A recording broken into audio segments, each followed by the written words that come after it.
It all starts with physical fitness and appearance. If the Secretary of War can do regular, hard PT, so can every member of our joint force. Frankly, it's tiring to look out at combat formations, or really any formation, and see fat troops. Likewise, it's completely unacceptable to see fat generals and admirals in the halls of the Pentagon and leading commands around the country and the world. It's a bad look. It is bad, and it's not who we are.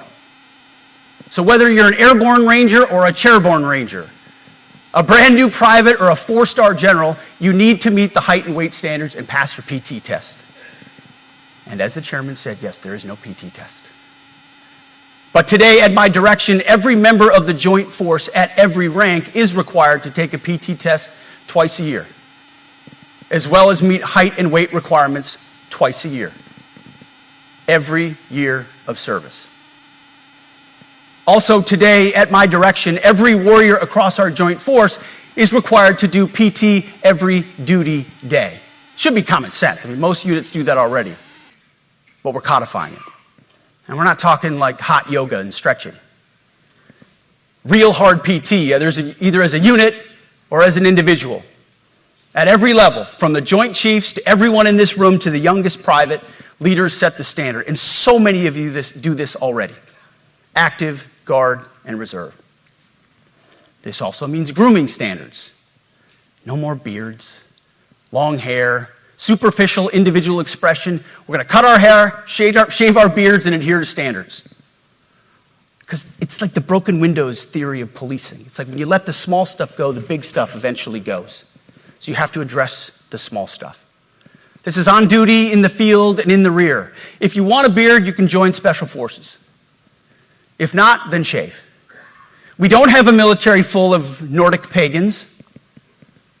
But unfortunately, we have had leaders who either refused to call BS and enforce standards, or leaders who felt like they were not allowed to enforce standards. Both are unacceptable. And that's why today, at my direction, the era of unprofessional appearance is over. No more beardos. The era of rampant and ridiculous shaving profiles is done. Simply put, if you do not meet the male-level physical standards for combat positions, cannot pass a PT test, or don't want to shave and look professional, it's time for a new position or a new profession. I sincerely appreciate the proactive efforts the secretaries have already taken in some of those areas, service secretaries. And these directives are intended to simply accelerate those efforts. On the topic of standards, allow me a few words to talk about toxic leaders. Upholding and demanding high standards is not toxic. Enforcing high standards, not toxic leadership. Leading warfighters toward the goals of high, gender-neutral, and uncompromising standards in order to forge a cohesive, formidable, and lethal Department of War is not toxic. It is our duty, consistent with our constitutional oath. Real toxic leadership is endangering subordinates with low standards. Real toxic leadership is promoting people based on immutable characteristics or quotas instead of based on merit. Real toxic leadership is promoting destructive ideologies that are an anathema to the Constitution and the laws of nature and nature's God, as Thomas Jefferson wrote in the Declaration of Independence.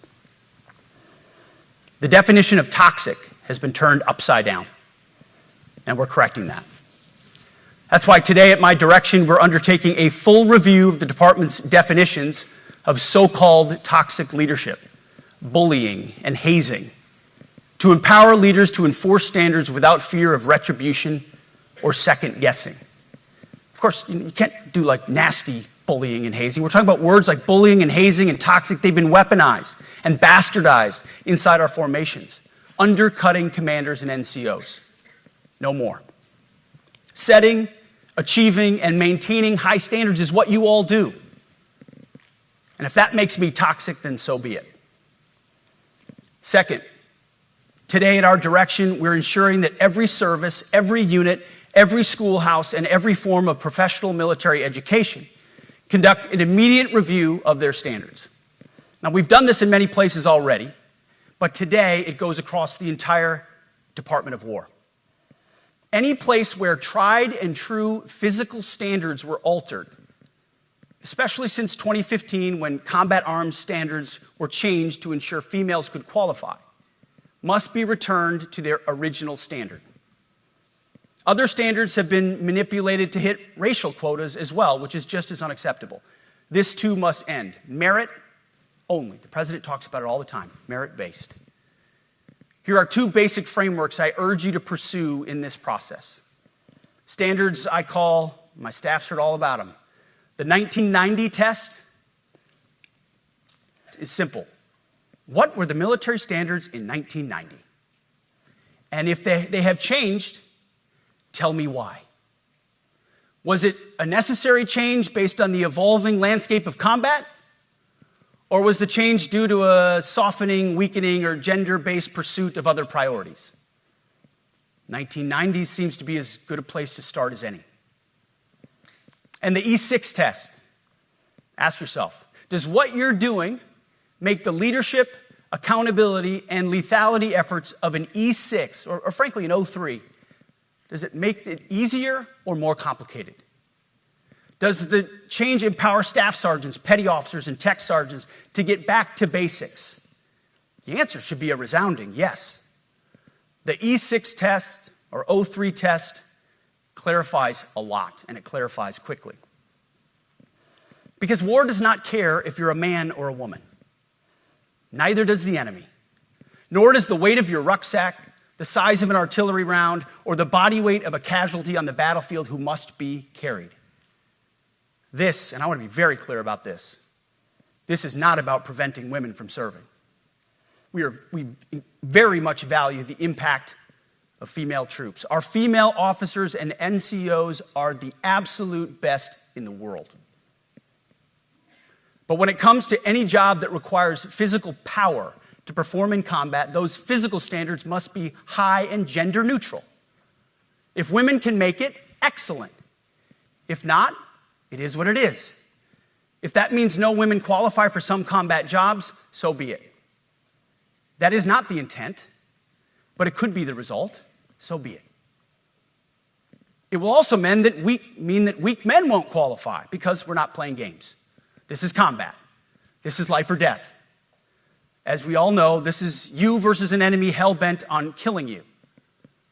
To be an effective, lethal fighting force, you must trust that the warrior alongside you in battle is capable, truly physically capable of doing what is necessary under fire.